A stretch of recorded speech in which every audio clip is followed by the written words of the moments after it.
سيد الأنبياء والمرسلين أما بعد فأعوذ بالله من الشيطان الرجيم بسم الله الرحمن الرحيم إن الله وملائكته يصلون على النبي يا أيها الذين آمنوا صلوا عليه وسلموا تسلیما۔ تمام آباد درود پاک پڑھی۔ اللہم صلی علی سیدنا مولانا محمد وعلی آل سیدنا و مولانا محمد وبارک وسلم صلاۃ و سلاما علیک یا سیدی یا حبیبی یا رسول اللہ۔ سامعین محترم، آپ آگاہ ہیں، عزیزم محمد حسیب خان نے یہ ایک سلسلہ سٹارٹ کیا ہے کرکٹ باکس کے نام سے، اور اس سلسلے میں افتتاحی طور پہ کامیابی اور برکت کے لیے ختم کلام پاک کا انتظام کیا گیا، دوست احباب کو مدعو کیا گیا، اور ہم تمام احباب یہاں پر ختم کلام پاک کے ارادہ و نیت سے اور دعائے خیر کے لیے یہاں پہ حاضر ہوئے۔ برادر محترم حاجی محمد اکرام اللہ خان صاحب، ان کی کوشش ہوتی ہے کہ ہر موقع پر کوئی نہ کوئی عوام کے لیے دینی حوالے سے پیغام پہنچ جائے اور خواص و عوام کے لیے کوئی نفع بخش بات ہو جائے۔ یہی وجہ ہے کہ جب ان کے ہاں اگر شادی کا موقع آیا تو بھی انہوں نے نبی کریم علیہ السلام کے ذکر پاک اور اس طرح کے پروگرام کا اہتمام کیا، اور اگر بچوں کے عقیقے کا معاملہ آیا تو بھی اس طرح کی محفل کو سجایا تاکہ عوام کے لیے کوئی نہ کوئی مذہبی طور پہ پیغام پہنچ جائے۔ صورتحال یہ ہے کہ آج دین سیکھنا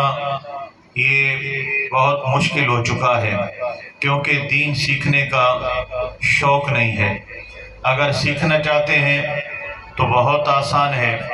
لیکن شوق اور لگن ختم ہو چکی ہے، جس کا نتیجہ یہ نکلا ہے کہ ابتدائی دینی باتوں سے بھی ہمارے پڑھے لکھے نوجوان بھی بے بہرہ ہیں، ناواقف ہیں، اور دینی علوم سے محروم ہو چکے ہیں۔ اگر کھیل کے حوالے سے دیکھا جائے تو بیسیکلی اسلام کے اندر کھیل کھیلنا منع نہیں ہے۔ کچھ لوگ یہ تصور رکھتے ہیں کہ اسلام کے اندر کھیلنا اور یہ اپنا وقت کے لیے، اپنے صحت کے لیے جو ہے اس طرح کا انتظام و انصرام کرنا یہ شاید کوئی بہت بڑا گناہ ہوگا، اور اسے شرعی طور پہ ناجائز کہا جائے گا، جبکہ ایسا بالکل بھی نہیں ہے۔ شریعت کے دائرے میں رہ کر جن کھیلوں کی شریعت نے اجازت دی ہے، اگر نوجوان یا کسی بھی عمر کا شخص ان کھیلوں میں دلچسپی رکھتا ہے اور کھیلتا ہے تو شرعی طور پہ کوئی پابندی نہیں ہے۔ البتہ جب کھیلوں کے اندر غیر شرعی امور داخل ہو جاتے ہیں جس سے دینی طور پہ نقصان ہونا شروع ہو جاتا ہے، پھر شرعی طور پہ وہاں پابندی لگتی ہے اور شریعت وہاں پہ حدیں لگاتی ہے، اور وہاں پر اس حوالے سے شرعی احکام کا نفاذ ہوتا ہے۔ مثال کے طور پر اب یہ نوجوانوں کی جو ہے وہ صحت کے لیے، انجوائے کے لیے، وقت پاس کرنے کے لیے اور فزیکلی طور پہ ان کو جو ہے مصروف رکھنے کے لیے یہ ایک انتظام کیا گیا ہے۔ اگر مخصوص وقت کے اندر آ کر نوجوان یہاں پر اپنا وقت گزارتے ہیں اور شرعی پابندیوں میں رہتے ہوئے یہ کھیل کھیلتے ہیں تو قطعاً اس کی ممانعت نہیں ہے، لیکن ہمارے اکثر جو کھیل ہیں ان میں غیر شرعی امور بہت زیادہ داخل ہو چکے ہیں۔ فی زمانہ ایک جو نیا معاملہ آیا ہے اس کا تذکرہ ہم بعد میں کرتے ہیں۔ ایک اور معاملہ جس سے بہت عرصہ پہلے علماء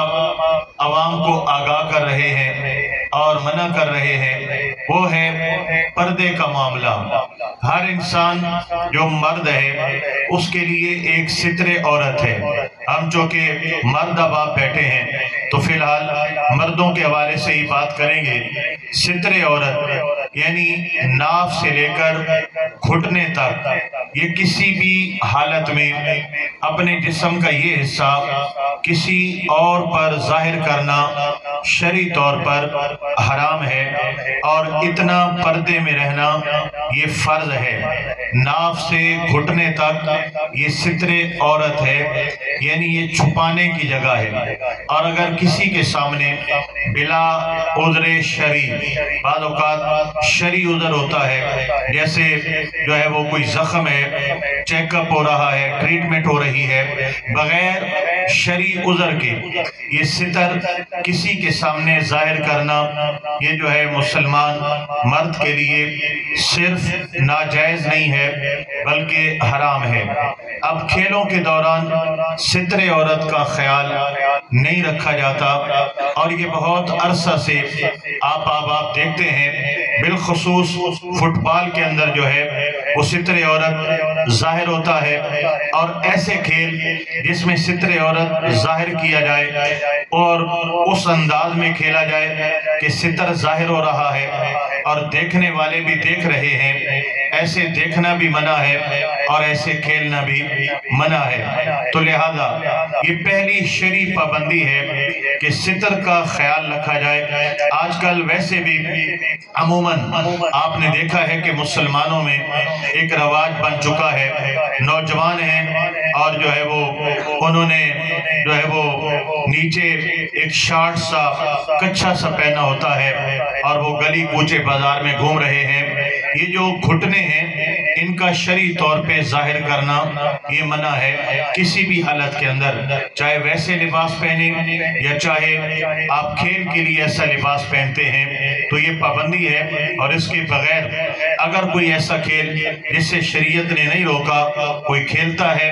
اور ستر کا لحاظ رکھتا ہے تو شرعی طور پہ اس کے لیے جائز ہے۔ ایک اور بہت بڑی بلا جو کھیلوں کے اندر آج شامل ہوئی اور جنہوں نے کھیل کو ایک غلط شکل دے دی، اس کو جوا کہا جاتا ہے۔ جوا آج فینسی کے نام پر یا بکوں کے نام پہ دنیا کا سب سے بڑا جوا کرکٹ میچوں کے اوپر کھیلا جاتا ہے، اور آپ مجھ سے زیادہ بہتر جانتے ہیں کہ بال پر اور ہر چھکے پر وغیرہ وغیرہ یہ جو ہے کتنا بڑا جوا چلتا ہے اور دنیا بھر میں۔ اب اگر کوئی شخص جوا کھیل رہا ہے، بعض لوگ ہمارے نوجوان نیٹ بال کھیلتے ہیں تو بھی جوا لگا کے کھیلتے ہیں، یا پیسے لگاتے ہیں یا کوئی کھانے کی چیز لگا دیتے ہیں۔ کرکٹ کا میچ ہوتا ہے تو بھی اوپر بازی لگاتے ہیں، جوا لگاتے ہیں، اور اسی طرح اس جو فینسیوں کی بلا اور نحوست آئی ہم نے دیکھا ہے، اور لوگوں نے بھی توجہ کی ہے کہ بہت سے لوگوں کے مکان بک گئے، بہت سے گھر والے بے گھر ہو گئے، بہت سے چلتے کاروبار دیوالیہ ہو گئے، کیونکہ ناسمجھی میں جوش کے اندر بیٹھے بیٹھے نہیں تھی طاقت، مکان لگا دیا جوئے پہ، طاقت نہیں تھی دکان جوئے پہ لگا دیا۔ تو جوا شرعی طور پہ یہ شریعت کے اندر حرام ہے، لہذا ایسا کھیل کہ جس کے اوپر جوا لگا کر کھیلا جا رہا ہے تو اس کا کھیلنا شرعی طور پہ منع ہے۔ یہ میں اس لیے آپ کو گزارش کر رہا ہوں کہ کھیل بنفس خود یہ ناجائز نہیں ہوتے، ہم جو خرافات ان کے اندر لے آتے ہیں ان کی وجہ سے جو ہے معاملات بگڑ جاتے ہیں، اور پھر شرعی پابندیاں عائد ہوتی ہیں اور پھر ہمارے معاشرے میں خرابیاں بھی پیدا ہوتی ہیں۔ اب ایک اور ان کھیلوں کے اندر جو بہت بڑا نقص اور عیب ہے وہ یہ ہے کہ ہمارے نوجوان بالخصوص جو میاں والی کا طبقہ ہے، کھیل کھیلتے ہوئے گالی گلوچ یہ دھڑلے سے جس کے منہ میں جو آئے جوش میں کھڑے ہوتے ہیں، جنون میں کھڑے ہوتے ہیں، ماں بہن کی گالیاں دیتے ہیں یا اور غلیظ غلیظ الفاظ استعمال کرتے ہیں۔ شرعی طور پہ مومن کو گالی دینا یہ حرام ہے، یہ کبیرہ گناہ ہے۔ مومن کو گالی دینا یہ کبیرہ گناہ ہے، اور ایک گالی پر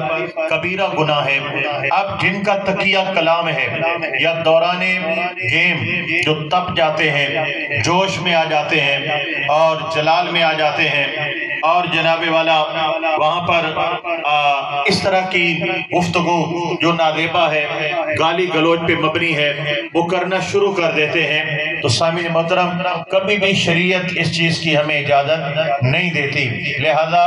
دوران گیم جن بھائیوں کو عادت ہے کہ بڑی بڑی گالیاں دیتے ہیں، منہ بھر کر گالیاں دیتے ہیں اور مذاق میں گالیاں دیتے ہیں، قطعاً اس بات کی بھی گیم کے اندر ہو یا گیم سے باہر ہو شرعی طور پہ اجازت نہیں ہے۔ لہذا ان چیزوں سے کھیلوں کو پاک رکھا جائے تو کوئی عذر نہیں ہے۔ پہلی بات لباس ستر کا لحاظ رکھا جائے، میں نے اس کی وضاحت کر دی۔ دوسری بات اس کو جوئے سے صاف اور پاک رکھا جائے تو تب بھی کوئی ممانعت نہیں ہے۔ اور تیسری بات دوران گیم گالی گلوچ یا جو واہیات فحش گفتگو ہوتی ہے اس سے پاک رکھا جائے تو بھی اس میں کوئی حرج نہیں ہے۔ اب سامعین محترم اگلی گزارش یہ ہے کہ جب ہم شغل میں ہوتے ہیں، ہم گالیاں بھی دیتے ہیں اور ہنس کر ہم گالیاں سن بھی لیتے ہیں اور کہتے ہیں کہ ہم آپس میں فری ہیں، جبکہ گالی دینا یہ گناہ کا کام ہے، اور گالی سن کر خوش ہونا یہ دیوس ایک لفظ ہے حدیث پاک کے اندر۔ دیوس ہم نے بھی جب کسی پر غصہ آتا ہو تو ہم دیوس کا لفظ استعمال کرتے ہیں۔ اصل میں دیوس کا جو ہم اپنی زبان میں ترجمہ کریں گے لفظ ذرا سخت ہے، لیکن اس سخت لفظ کو بھی میں ذرا ہولا کر کے بتا رہا ہوں۔ دیوس کو ہماری زبان میں کہیں گے جس کے اندر گھر کی کوئی غیرت نہ ہو، گھر کے حوالے سے جس بندے میں کوئی غیرت، بہن بیٹی ماں کے حوالے سے جس میں غیرت نہ ہو اس کو دیوس کہا گیا ہے حدیث میں، اور دیوس پر نبی کریم علیہ السلام نے لعنت فرمائی ہے۔ اب جس کی ماں بہن کو گالیاں ہو رہی ہیں اور وہ ہنس رہا ہے تو دیوس ہی کہلائے گا۔ اب یہاں پر جب تک ہماری فریکنس ہوتی ہے ہم آپس میں یہ ساری چیزیں برداشت بھی کرتے ہیں، حالانکہ حرام ہے۔ اور اگلی بات یہ ہے پھر جب ہمیں غصہ آتا ہے پھر پتہ نہیں کہاں سے غیرت جاگتی ہے اور معاملات وہاں چلے جاتے ہیں جہاں تک نہیں جانے چاہیے۔ ہم کھیل کو اتنا سنجیدہ لے لیتے ہیں کہ کفر اور اسلام کی جنگ بنا لیتے ہیں، ہم سیاست کو اتنا سنجیدہ لے لیتے ہیں کہ ہم موت اور زندگی کا کھیل بنا دیتے ہیں۔ پھر نقصان ہوتا ہے کہ جناب والا اس نے یہ کیا، اگلے نے ہاتھ استعمال کیا، پھر ہاتھ سے بات ہتھیاروں تک آتی ہے اور ہتھیاروں سے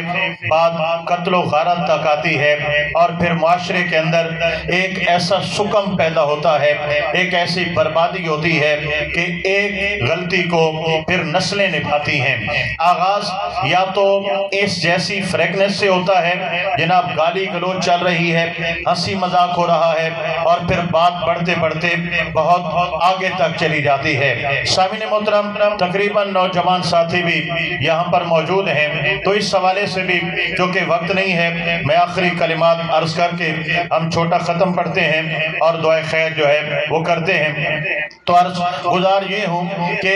جب تک ہمارے اندر جب ہم دوستوں کے لیے اپنے اندر برداشت رکھتے ہیں اور غلط بات پر بھی ہم خاموش ہو جاتے ہیں تو یہ برداشت ہمارے اندر جہاں جائز نہیں ہے، یعنی یہ نہیں ہے آپ کو کسی نے گالی دی ہے آپ اس کا منہ توڑ دو، آپ اس کو پتھر مارو یا آپ بدلے میں اس کو گالیاں دو۔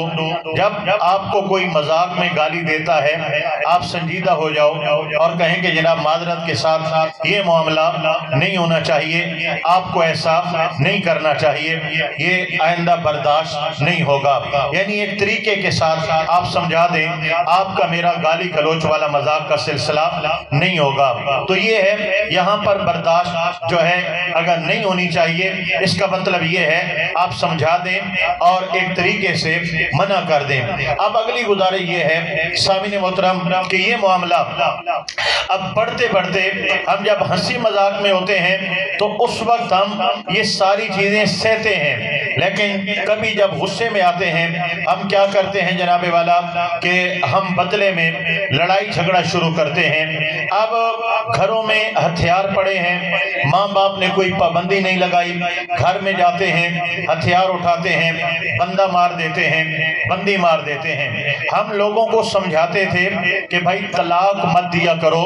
طلاق دینا یہ شرعی طور پہ جو ہے اس کے بہت سے نقصانات ہیں، معاشرتی نقصانات ہیں، اور ایک لمحے میں 3 طلاقیں دینا یہ عقل کا کام نہیں ہے۔ ہم ان باتوں سے لوگوں کو منع کر رہے تھے۔ آج کل لوگوں نے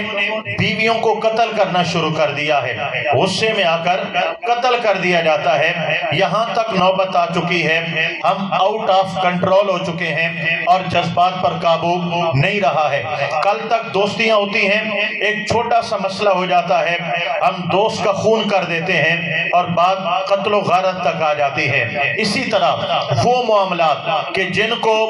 ڈرا دھمکا کر بھی دبایا جا سکتا ہے یا مصلحت کے تحت بھی نپٹایا جا سکتا ہے یا کسی کو ثالث مقرر کر کے بھی معاملہ سلجھایا جا سکتا ہے، ہم جذبات میں ایسے کام کر جاتے ہیں کہ بات قتل و غارت تک آ جاتی ہے، اور قتل و غارت والی بات پھر ہمیں کہاں سے کہاں تک لے جاتی ہے۔ سامعین محترم، آپ نے پچھلے ہمارے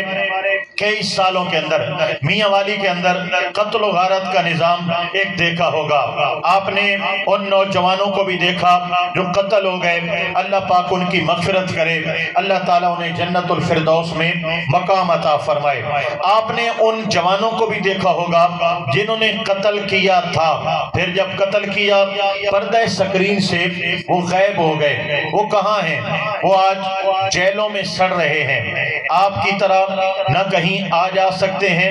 نہ من کا کھانا کھا سکتے ہیں، نہ مرضی کے کپڑے پہن سکتے ہیں، نہ گھر کی غمی خوشی میں حاضر ہو سکتے ہیں، اور گھر والوں کو جب بھی خوشی ہو، چاہے بہن کی شادی ہے، بھائی کی شادی ہے، اس کی یاد تو آتی ہے لیکن وہ شامل نہیں ہو سکتا۔ اگر گرمی ہے اس کے لیے گرمی سے بچاؤ نہیں ہے، سردی ہے سردی سے بچاؤ نہیں ہے، چھوٹی سی کوٹڑیوں میں گل رہے ہیں، سڑ رہے ہیں۔ وہ گھر کہ جن کے پردے تھے، پردے داریاں تھیں، اب بہن اور بیٹیاں ملاقات کے لیے جیل کے دروازے پہ کھڑی ہوتی ہیں اور لوگوں کی نظریں لگی پڑی ہوتی ہیں۔ اور میرے بھائیوں، وہ بندے جو کل کسی کو سلام کرنے کو راضی نہیں تھے، اتنا غرور تھا، آج ایک پولیس کا کانسٹیبل بھی ان کی بےزتی لگا دیتا ہے، ایک سپاہی ہسپیٹل کے اندر جیل کے اندر ان کو جو ہے 2 جوتے لگا دیتا ہے، اور جو ہے ان کو ججز کے سامنے ہاتھ باندھ کے کھڑا ہونا پڑتا ہے، ہر طرح کی بےزتی بھی برداشت کرنی پڑتی ہے۔ اب کیس لڑنے کے لیے یہاں سے رشوت چلی اور وہاں تک رشوت چل رہی ہے، اور پھر کیس کے اندر لاکھوں لاکھ روپے لٹ گئے، گھر کا دیوالیہ ہو گیا، کاروبار تباہ ہو گیا، سروس ختم ہو گئی، اور جو ہے گھر کا نظام درم برم ہو گیا۔ اب وہ سوچتے ہیں ہائے ہم نے کیا کیا، لیکن میرے بھائیوں وہ ایک وقت تھا اگر برداشت کر لیتے اتنے بڑے پہاڑ مصیبتوں کے نہ اٹھانے پڑے۔ میرے بھائیوں، برداشت کر جانا یہ بہت بڑی بات ہے۔ اپنے اندر ہمت پیدا کرو، حوصلہ پیدا کرو، اور آخری الفاظ یہ ہیں، آپ کبھی کھانا کھا کر نہیں پچھتا، آپ کبھی بھوکا رہ کر نہیں پچھتائے ہوں گے۔ جب بھی پچھتانا ہے کھا کر پچھتانا ہے، کیونکہ بھوکا رہنے سے بندہ بیمار نہیں ہوتا، لیکن بعض اوقات غلط کھایا یا زیادہ کھایا تو کوئی نہ کوئی نقصان ہوتا ہے۔ اسی طرح چپ رہ کر کوئی بندہ کبھی نہیں پچھتایا، جو بھی پچھتایا ہے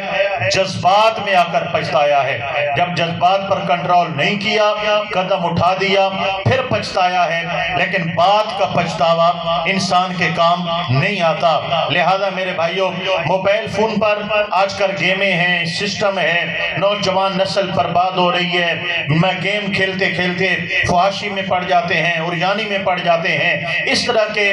جو ہے مواقع فراہم کرنا کہ جہاں نوجوان جو ہے ایک حد کے اندر رہ کر جو ہے وہ انجوائے کر سکیں، کھیل کھیل سکیں، یہ میاں والی کے لیے ایک بہت اچھا اقدام ہے۔ اور عزیزم محمد حسیب خان کے ذہن میں جو آئیڈیا آیا، اللہ پاک انہیں کامیاب فرمائے، اور جو خواب انہوں نے دیکھے ہیں اللہ تعالیٰ ان کو وہ تعبیریں عطا فرمائے۔ اور یہ پورا گھرانہ جناب حاجی خورشید خان صاحب، برادرم حاجی محمد نصر اللہ خان صاحب اور برادرم حاجی محمد اکرم اللہ خان صاحب، اللہ تعالیٰ ان تمام بھائیوں کو مزید اتفاق عطا فرمائے۔ اور باوجود یہ کہ اللہ تعالیٰ نے ان کو دنیاوی حساب سے جو ہے عزت بھی دی ہے، مال و دولت بھی دی ہے، شہرت بھی دی ہے، ان کا ذہن مذہبی ہے اور مائنڈ جو ہے وہ ان کا اب تک اسلامی ہے۔ ورنہ اس طرح کا کرکٹ باکس اگر کہیں اور بنا ہوتا اور کسی اور برادری نے بنایا ہوتا، اب کیسا فیسٹیول ہوتا، کیسا فنکشن ہوتا اور کیا ہو رہا ہوتا، آپ تصور کر سکتے ہیں۔ انہوں نے ہمیں ایک مذہبی موقع دیا، تلاوت کا موقع دیا، نوجوانوں کو تبلیغ کا موقع دیا۔ اللہ پاک ترقی اور کامیابی عطا فرمائے۔ وما علینا الا البلاغ المبین۔